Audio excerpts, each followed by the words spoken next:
مولانا اسماعیل سلفی رحمہ اللہ ہماری جماعت کے بڑے جید علماء میں سے ہیں۔ ایک شخص حجرہ شاہ مقیم اور الہ آباد سے نہیں، لاہور سے چلتا، گجرانوالہ کا سفر طے کرتا اور ان کے پیچھے جا کے نماز جمعہ ادا کرتا۔ ایک دن انہوں نے پوچھا کہ آپ اتنی دور سے میرے پاس آتے ہیں، وجہ کیا ہے؟ وہ کہنے لگا کہ جب میں آپ کے پیچھے ایک جمعہ پڑھ کے جاتا ہوں تو اگلے جمعے تک مجھے آپ کی نماز کی لذت محسوس ہوتی رہتی ہے اور میرا ایمان تازہ رہتا ہے۔ حضرت اسماعیل سلفی رحمہ اللہ نے کہا، آپ بڑا لمبا سفر کر کے آتے ہو، آپ کے لاہور شہر میں غزنوی بزرگ ہیں تقویت الاسلام میں، کبھی ان کے پیچھے جمعہ پڑھنا اور پھر مجھے بتانا کہ لذت کتنی دیر تک رہتی ہے۔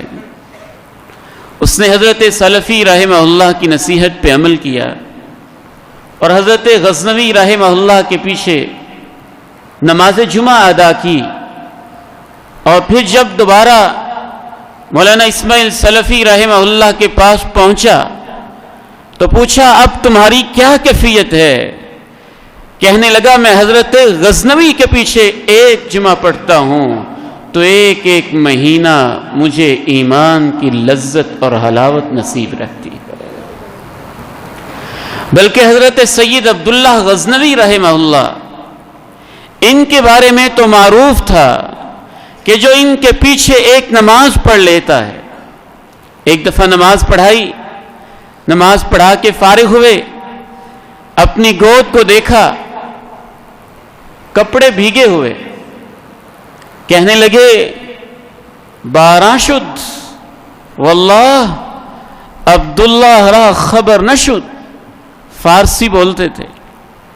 فرمانے لگے، بارش ہوئی تھی، اللہ کی قسم ہے میں نے تمہیں نماز اس لیے لمبی پڑھا دی کہ مجھے تو پتہ ہی نہیں چلا کہ بارش ہوئی تھی۔ ان کے بارے معروف ہے کہ جو ان کے پیچھے ایک نماز پڑھ لیتا تھا، ساری زندگی وہ اس نماز کی لذت اپنے دل میں محسوس کرتا رہتا تھا۔